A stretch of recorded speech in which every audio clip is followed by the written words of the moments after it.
बिस्मिल्लाहिर्रहमानिर्रहीम अस्सलाम वालेकुम। Welcome back to animated physics with Syed Umar Farooq. MCQs discussion class है। टॉपिक है हमारा इलेक्ट्रोस्टैटिक फोर्स। लास्ट लेक्चर में आप लोगों ने पढ़ लिया है कि इलेक्ट्रोस्टैटिक फोर्स क्या होता है, ठीक है, और इलेक्ट्रोस्टैटिक फोर्स किन चीज़ों पर डिपेंड करता है। In term of Coulomb's law हमने इसको अच्छी तरीके से पढ़ लिया है, ठीक है। डिफरेंट ट्रिक्स हमने सीख लिया है और वहाँ पे जितने भी इंपॉर्टेंट पॉइंट्स हैं वो हमने सीख लिए। तो चलो स्टार्ट करते हैं एमसीक्यू सॉल्यूशन के। जितने पॉइंट्स हमने सीख लिया है, समझ आ रही है उन पॉइंट्स की, तो अब सॉल्व करने जा रहे हैं एमसीक्यूज। एमसीक्यू नंबर फर्स्ट क्या है? If the force would be proportional to the sum of charges, then by doubling the charges on the individual bodies, then the force would get 4 times, 2 times, 3 times या none of above। कहता है कि अगर ये force proportional है सम of charges Q1 plus Q2, ठीक है, और हम इस चार्जेस को डबल करें इंडिविजुअली, मतलब F is directly proportional F prime to Q1 plus 2 Q2, तो ये फोर्स कितना टाइम इंक्रीज होगा? तो देखो यहां पे 2 इससे कॉमन करें, Q1 एंड Q2, तो Q1 Q2 Q1 plus Q2 दोनों में 2 है, तो 2 मैंने कॉमन कर दिया, ठीक है। तो यहां पर एफ प्राइम ये 2 टाइम्स ऑफ द ओरिजिनल होगा। तो ऑप्शन यहां पे कौन सा करेक्ट होगा? Option number B is the correct one.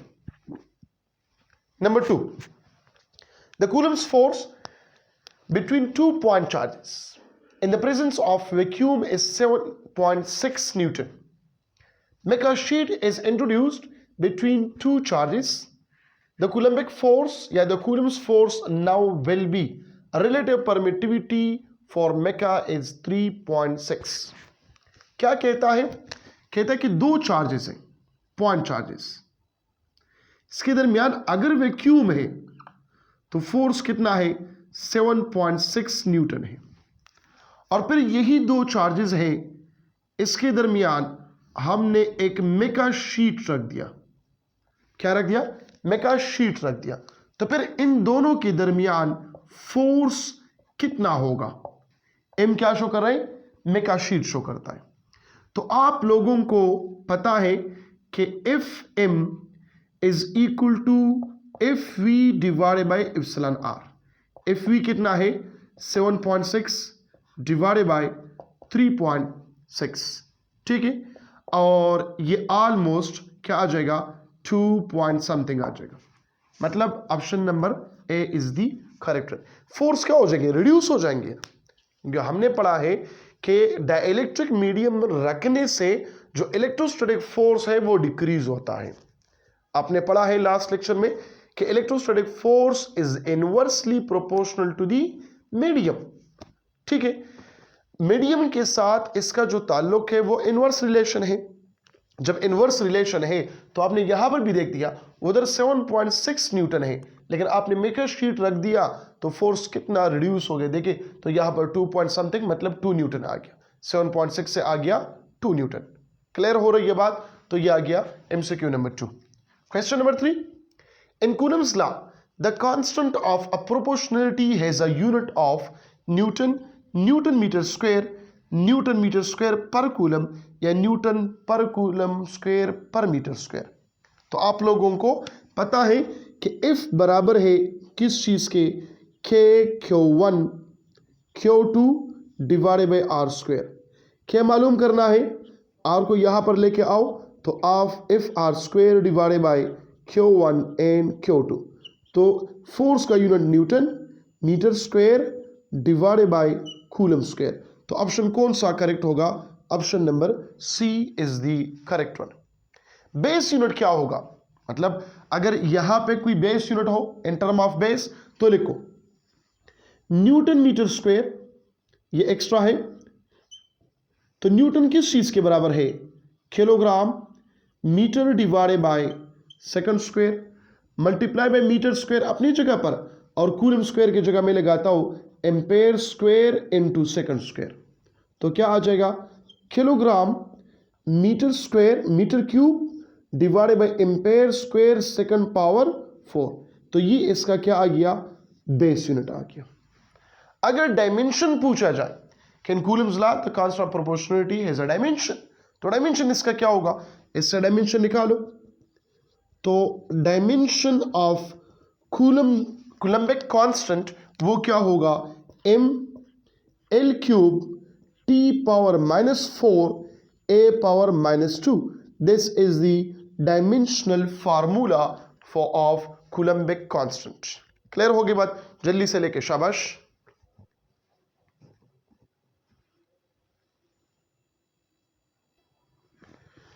Question number 4। Question number 4 क्या है? टू चार्जेस के 2 point charges plus 2 coulomb and plus 6 coulomb repel each other with a force of 12 Newton. If a charge of -2 coulomb is given to each of these charges, the force will now be 0, 8 Newton attractive, 8 Newton repulsive या 12 Newton attractive। देखो दो charges है +2 coulomb and +6 coulomb, इन दोनों के दरमियान जो force है वो फोर्स ऑफ रिपल्शन है, कहता है वो 12 न्यूटन है। अगर हम -2 कूलम चार्ज यहां पर भी लाए और यहां पर भी लाए तो फिर यहां पर फोर्स कितना होगा? जाहिर बात है, लास्ट लेक्चर में ये बता भी चुका हूं, ठीक है। ये चार्ज अगर हम यहां पे लाए, ये +2 कूलम है, ये -2 कूलम है, तो इसका मैग्नीट्यूड कितना हो जाएगा? चार्जेस है ना, ये एक बॉडी है, गौर से देखें, ये एक बॉडी है, इस पे +2 कूलम चार्ज है, ये दूसरा बॉडी है, इस पे +6 कूलम चार्ज है। इन दोनों के दरमियान फोर्स कितना है? 12 न्यूटन क्या है? रिपल्सिव है, रिपल्सिव फोर्स है ना। If a charge of -2 coulomb is given to each of these charges, यहां पर भी -2 कूलम दे रहे, यहां पर भी -2 कूलम दे रहे, तो क्या हो जाएगा? ये तो न्यूट्रल हो जाएगा। क्या हो जाएगा? न्यूट्रल। ये बन गया 0 चार्ज, आगे इस पर 0 कूलम, और यहां पे आ जाएगा क्या? +4 कूलम आ जाएगा। क्लियर हो रही बात? तो इन दोनों के दरमियान अब फोर्स कितना हो गया? 0, क्योंकि Q1 मल्टीप्लाई बाई Q2, तो 0 multiply by 4 is equal to 0। तो ऑप्शन कौन सा करेक्ट है? Option number A is the correct one. Number 5, 2 charges of 2 coulomb and 7 coulomb are placed at some distance in air. The ratio of the forces acting on them is, दो charges हैं, एक charge ये है, दूसरा charge ये है, इसको हमने रखा हुआ है किस चीज में? एयर में रखें, मतलब इसके दरमियान क्या है? एयर। ये कितना है? +2 कूलम, और ये कितना है? +7 कूलम है। कहते हैं रेशो मालूम करें अब the forces acting on them, एक दूसरे में जो फोर्स अप्लाई करता है उसका रेशो मालूम करें। तो अगर आपको याद है तो हमने पढ़ा है कि ये जो चार्ज है ये जितना फोर्स अप्लाई करता है +7 कूलम पे, इतना ही फोर्स +7 कूलम भी अप्लाई करता है, equal in magnitude but in opposite direction. तो यहां पे तो मैग्नीट्यूड मांग रहा है, इसके रेशो मालूम करें। तो यहां पे मिसाल के तौर पर इसको मैं Q1 नाम देता हूं, इसको मैं Q2 नाम देता हूं। यहां पर जो फोर्स है ये F12 है, यहां पर जो फोर्स है ये F21 है, इसका मैग्नीट्यूड तो बराबर है। तो हम कहते हैं कि F12 डिवाइडेड बाय F21, ये क्या आ गया? 1:1 आ गया। ये ऑलवेज 1:1। मैग्नीट्यूड जितना भी हो, ज्यादा है कम है, इससे फर्क नहीं पड़ता, लेकिन एक दूसरे पे जो फोर्स अप्लाई करता है वो फोर्स क्या होंगी? Equal in magnitude but in opposite direction. तो ऑप्शन यहां पर कौन सा है? Option number A 1:1। Number 6, the ratio of the force between two charges in air and date in a medium of dielectric constant. क्या होगा? The ratio of force, दोबारा से सुने स्टेटमेंट को गौर से, the ratio of the force between two charges in air and date in a medium of dielectric constant क्या है? अगर आपको याद है तो लेक्चर में ये चीज समझा चुका हूं कि रेशो इस चीज पे आ सकता है कि एफ एम ये बराबर है F V divided by epsilon R, बराबर है कि नहीं? अब यहां पे जो डाइलेक्ट्रिक कांस्टेंट है वो जेड से डिनोट किया गया है, तो मतलब ये हुआ F M is equal to F V divided by Z. अब क्या मांग रहा है? रेशो मांग रहा है किसके दरमियान? Air and that of medium, मतलब वैक्यूम एंड मीडियम, तो वैक्यूम डिवाइडेड बाय मीडियम करो। अगर हम लिखे F M divided by F V तो इससे आएगा 1:z। अगर हम F V divided by F M करें तो इससे आएगा z:1। So the answer will be what? z:1। Option number A is the correct one. अगर F M divide by F U हो तो फिर क्या होगा? 1:z होगा। Is it clear? क्लियर होगी बात? पिक्चर निकालो। शाबाश शाबाश शाबाश। जो क्वेश्चन नंबर 7 होगा, तो क्वेश्चन नंबर 7 क्या है?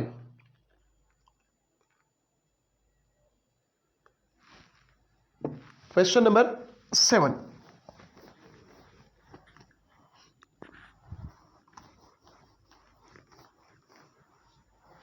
क्वेश्चन नंबर 7 है वो, असल में ये क्वेश्चन जो है मेरे बुक में सारे मौजूद हैं। अगर मैं बुक से बताऊं तो फिर थोड़ा सा जो है आप लोगों के लिए मुश्किलात होगा, क्योंकि बुक आप लोगों के पास है नहीं। जिसके पास है तो वहाँ पे तो कोई मसला नहीं है, जिसके पास नहीं है तो वहाँ पे फिर मसला क्रिएट हो जाता है कि क्वेश्चन कहाँ से आता है। 4 चार्जेस है क्वेश्चन नंबर 7, इंपॉर्टेंट है। There are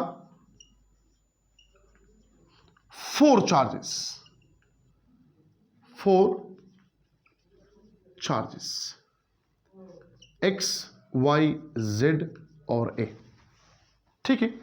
x, y, z, a are arranged as shown. The least electrostatic force, the least electrostatic force will be in between। अब देखिए यहां पर ऑप्शन लिखवाता हूं। 4 चार्जेस है, ये 4 चार्जेस मैंने अरेंज किया है। ये आ गया x, ये आ गया y, ये आ गया z और ये आ गया a। समझ आ रही बात की? इसका जो मैग्नीट्यूड है ये है 2 कूलम। यहां पर जो मैग्नीट्यूड है ये है 4 कूलम। इस चार्ज का मैग्नीट्यूड, इस चार्ज का मैग्नीट्यूड ये कितना है? 2 कूलम है। और इस चार्ज का मैग्नीट्यूड वो कितना है? ये भी ये 4 कूलम है। तो यहां पे फोर्स सबसे कम कहां पर होगा? बिटवीन ए तो नहीं, है X and Y, X and Z, A and Y, या वाई एंड जेड। ये केवल है बस, इसके अलावा कुछ भी नहीं। लीस्ट, मैक्सिमम भी आ सकता, अट्रैक्टिव रिपल्सिव भी आ सकता है, लेकिन फिलहाल मैंने सब चार्जेस जो है वो पॉजिटिव लिया है, मतलब repulsive force. Least repulsive force किन चार्जेस के दरमियान होगा?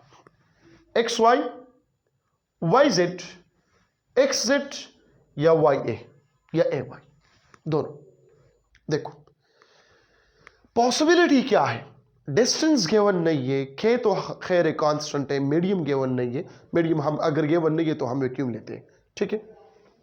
डिस्टेंस नहीं गिवन तो हम क्या करते हैं, x और a के दरमियान जो डिस्टेंस है इसको x कंसिडर करते हैं कि ये क्या है, x और y के दरमियान जो डिस्टेंस है ये x का डबल है कि नहीं है, डबल है। तो हम इसको सपोज करते हैं कि x और y के दरमियान जो डिस्टेंस है ये क्या है, 2x। जब ये x है तो ये भी x है, जब ये 2x है तो ये भी क्या है, 2x है। अब गौर से यहां पर देखो, मैं हर एक पॉइंट पे मालूम करना चाहता हूं। Force number 1, force between x and y, x और y के दरमियान फोर्स कितना होगा। तो F X Y is equal to k q1 q2 divided by R square. q1 कितना है 2, q2 कितना है 4 डिवाइड बाई आर स्क्वायर कितना है 2x होल स्क्वायर। इस जगह 8k divided by 4x square मतलब 2x divided by x square. ये आ गया F X Y is equal to 2k divide by X square. समझ आ रही बात की, 2k divide by X square. Similarly अगर इन दोनों के दरमियान फोर्स इतना है तो इन दोनों के दरमियान भी फोर्स उतना ही होगा। क्यों, क्योंकि ये भी क्या है 4 है, ये 2 है, इन दोनों के दरमियान भी सेम डिस्टेंस है। तो मैं कहता हूं सिमिलरली जो इफ ए जेड है इसके दरमियान भी फोर्स कितना है 2k divided by X square है। क्लियर होगी बात। नंबर 2। नंबर 3, इफ किसके दरमियान y और z के दरमियान क्या होगा, तो k q1 q2 divided by R square. यहां पर आगे k q1 कितना है 4, यहां पर कितना है 2 डिवाइडेड बाई आर स्क्वायर। तो r की जगह मैं लिखूंगा एक्स स्क्वायर, ठीक है, क्योंकि x है ना, तो यह जगह 8k divided by X square. F Y Z, जब इफ वाई जेड के दरमियान फोर्स इतना है तो इफ एक्स और ए के दरमियान भी फोर्स इतना ही होगा। तो मैं लिखता हूं इक्वल इफ एक्स इंटू ए। अब देखो इन दोनों में सबसे कम फोर्स क्या है 2k divide by X square, क्योंकि ये क्या है 8k divide by X square है। लेकिन यहां पे देखो, अब अगर इन दोनों के दरमियान हम फोर्स लिख के फोर्स, तो वाज़ेह हो जाएगा आप लोगों को। एक्स वाई ये कितना है 2k divided by X square. इन दोनों के दरमियान जो फोर्स है वाई जेड ये कितना है 2k divided by X square. इन दोनों के दरमियान यही फोर्स, इन दोनों के दरमियान यही फोर्स, इक्वल फोर्स। अब x एंड y तो 2k divide by X square है, लेकिन a और y कितना है पता नहीं है, x और z पता नहीं है, y और z ये 2k divide by X square है। नहीं, ये मैंने क्या कर दिया, ये 2 नहीं है ना, ये 8k है, 8। अगर हम इन दोनों में देखें तो ये कम है, लेकिन पॉसिबिलिटी तो 2 हो गई। ये भी हमने मालूम किया x और y, और y और z भी हमने मालूम किया, लेकिन डायगोनल को हमने बीच में छोड़ा है। डायगोनल बहुत इंपॉर्टेंट है। x और z या y और a के दरमियान, x और z and a into Y, a into Y पर हम नहीं लिखते, a इंटू z लिखते हैं। चलो, दो सिमिलर नहीं होने चाहिए। तो यहां पर देखो, ये मैंने एक लिया डायगोनल, क्या लिया डायगोनल, लेकिन डायगोनल का डिस्टेंस कितना होगा, गौर से देखें। ये डायग्राम मैं ऐसे बनाता हूं, ये आ गया ए और जेड। असल में ये एमसीक्यू बहुत इंपॉर्टेंट है, ठीक है। ए और जेड आ गया, ये आ गया वाई, ये जेड है, और ये क्या है ए, और ये इसका क्या है डायगोनल है, ए से लेकर वाई तक। कुछ याद आ रहा है थोड़ा बहुत, ये क्या है डायगोनल है, ये 2x है और ये x है। तो ये डिस्टेंस कितना होगा, hypotenuse square is equal to base square plus perpendicular square. तो ये आ जाएगा 2x square plus x square whole under root which is equal to 5x square whole under root which is equal to x under root 5। और मैं force भी इन दोनों के दरमियान मालूम कर रहा हूं, ए और वाई के दरमियान। तो अब देखो क्या होता है, इफ ए और वाई इसके दरमियान फोर्स कितना होगा, फोर्स होगा कितना, के Q1 Q2 divided by R square. के Q1 कितना है, तो ये है 4, ये दूसरा भी 4 डिवाइड बाई आर कितना है, वो है x under root 5 whole square. तो ये आ गया 16 के, और जब इसमें स्क्वायर हम लेंगे तो x स्क्वायर आ जाएगा, 5 अंडर रूट 5 पे स्क्वायर लेते तो 5 आ जाएगा। ये आ गया, क्या आ गया, 16k डिवाइड बाई 5। इन दोनों के दरमियान अब कितना है, ए और जेड के एक्स और जेड के दरमियान फोर्स कहना है, ए और वाई हो गया, ये ए और वाई है, ठीक है। एक्स और जेड के दरमियान अब कौन सा होगा, किधर है एक्स और जेड, ये वाला, ये भी हो गया। अब ये वाला रहता है, करो, डायगोनल सेम है। अगर ये रेड वाला कितना डिस्टेंस है, x अंडर रूट 5 है, तो ये ब्लू वाला भी ही इतना ही होगा, क्योंकि एक डायगोनल आपने मालूम किया तो दूसरा डायगोनल भी वही चीज है, ठीक है। मालूम करो, इफ इन दोनों के दरमियान x और z के दरमियान, तो क्या है x और z के दरमियान, k Q1 Q2 divided by R square. k Q1 कितने, 2 into 2 divided by x under root 5 into whole square.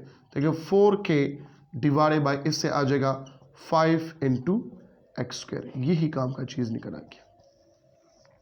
अब देखो 4 डिवाइड बाई 5 पॉइंट में आंसर आएगा, 2 पॉइंट से ज्यादा है, मतलब 0 पॉइंट समथिंग है, 1 से भी कम है, ये लेस देन 1 है, क्या है, लेस देन 1 इसका आंसर आएगा। ये ग्रेटर देन 1, ये ग्रेटर देन 1, ये greater than 1। So your answer is what, x और z के दरमियान जो फोर्स है ये लीस्ट फोर्स होगा। क्या होगा, लीस्ट फोर्स होगा।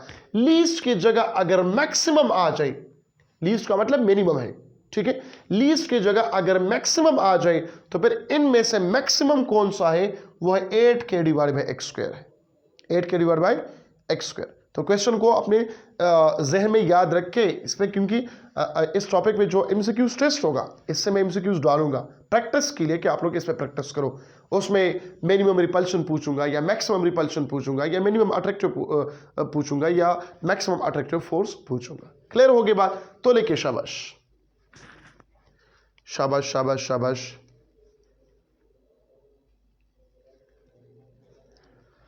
हो गया कि नहीं, इसके अलावा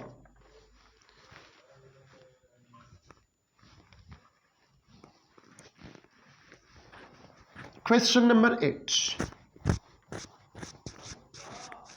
क्वेश्चन नंबर 8 क्या है, तो बाकी जो क्वेश्चंस है ये जल्दी जल्दी मैं अपनी बुक से ही करवाता हूं, ठीक है। इस बुक से मैंने ये सारे क्वेश्चन जो है वो बोर्ड पे लिखवाए थे, अभी भी लिखवा रहा हूं, ठीक है। जिसके पास बुक नहीं है वो टेक्स्ट करे, एडमिन आपके साथ जो है वो पेज शेयर करेगा, और यूट्यूब पर भी इसका पेज मैं शेयर करूंगा, फेसबुक टिकटॉक वहां पर भी मैं इसका जो पेज है एमसीक्यूज है वो मैं शेयर करूंगा इंशाल्लाह, ठीक है। पेज नंबर 206, टॉपिक है हमारे पास कूलम्स लॉ, ये वाला है। फर्स्ट नंबर एमसीक्यू है, coulombic constant depends upon magnitude of charge, magnitude of force, nature of material of above. तो कूलम्बिक कांस्टेंट सिर्फ डिपेंड करता है किस चीज पर, मटेरियल मीडियम पर डिपेंड करता है अकॉर्डिंग टू एमसीक्यूज जो ऑप्शंस है, ठीक है। सिस्टम ऑफ यूनिट पर भी डिपेंड करता है। Number 2, unit of Coulombic constant लिखवा चुका था, एक्सप्लेन भी कर चुका हूं। The base unit of electric flux per unit charge is same as that of word. The base unit of electric flux per unit charge, ये देखो बेस यूनिट ऑफ माशाल्लाह इलेक्ट्रिक फ्लक्स डिवाइडेड बाय किधर गया, charge. ये हमें क्या देता है, इलेक्ट्रिक फ्लक्स किस चीज के बराबर है, आपको तो पता है electric flux is equal to E A के बराबर है, ठीक है। तो हम लिखते हैं E A divided by Q, अब हमने तो पढ़ा नहीं है कि ई ए क्या है, पढ़ो।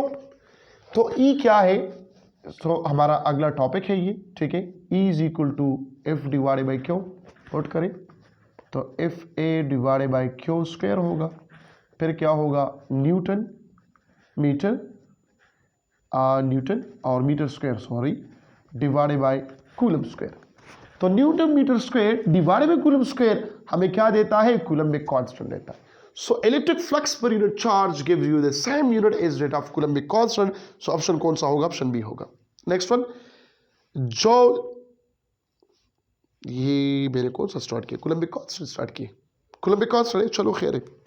जॉल metre per coulomb square, joule metre per coulomb square is same unit as rate of joule metre per coulomb square. तो देखो न्यूटन मीटर को मैं लिख सकता हूं newton metre multiply by metre divide by coulomb square. तो newton metre लिख सकता हूं जॉल, जॉल metre divide by coulomb square give you the unit of K. Clear हो रही है बात, ठीक है। The value of number third, number fourth, the value of Coulombic constant for metal is 10 infinity 48।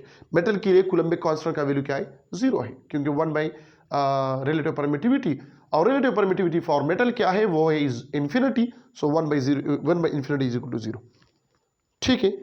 और इसके 2-3 एमसीक्यूज और भी रहते हैं। Coulombic constant depends upon charge, voltage, distance between charges, system of unit. तो सिस्टम ऑफ यूनिट पे depend करता है। Coulombic unit of Coulombic constant in term of base unit लिखवा चुका हूं इससे पहले, वहां से आप लोग क्लियर करें, ठीक है। और डायमेंशन ऑफ कूलम्बिक कांस्टेंट लिखवा चुका हूं, ये भी वहां से क्लियर करें। कूलम्स लॉ में जो एमसीक्यूज है वो ये है कि किधर गया, जो मैंने यहां पे नहीं करवाए हैं वो करवाता हूं। इसमें है 2 charges of 10 microcoulomb and 5 microcoulomb are separated by a distance of 5 centimeter. The force exerted on each other is, ठीक है। 10 माइक्रोकूलम 5 माइक्रोकूलम डिस्टेंस भी गिवन है, तो फोर्स मालूम करें F is equal to K Q1 Q2 divided by R square. Clear हो रही है बात। बाकी वही फार्मूले हैं जो लेक्चर में मैंने जितनी भी ट्रिक्स शेयर किए आप लोगों के साथ, एग्जैक्टली उसी पर ये एमसीक्यूज बनी हुई। तो कूलम्स लॉ आप लोगों का टारगेट क्या है, इस बुक को ओपन करें। कूलम्स लॉ पे तकरीबन कितने एमसीक्यू है, 26 एमसीक्यूज है कूलम्स लॉ पे, इसको सॉल्व करें। कूलम्बिक कांस्टेंट पे ये 10 एमसीक्यूज है, इसको सॉल्व करें। परमिटिविटी पर 6 एमसीक्यू है। तो ये Coulombic constant, permittivity and Coulomb's law, ये आप लोगों का कवर हो जाएगा ये टॉपिक। तो नेक्स्ट जो इस पर होगा वो टेस्ट होगा, ठीक है। टॉपिक वाइज टेस्ट किस चीज के ऊपर होगा, electrostatic force and Coulomb's law पर होगा। और फिर मिलते हैं उसके बाद नेक्स्ट टॉपिक की तरफ जाता हूं, वो कौन सा होगा, electric field intensity potential gradient जो इसके साथ आता है, ठीक है, and electric field intensity due to a point charge. तो मिलते हैं उस लेक्चर में। अपना बहुत सारा ख्याल रखिएगा। Thank you so much. Allah Hafiz.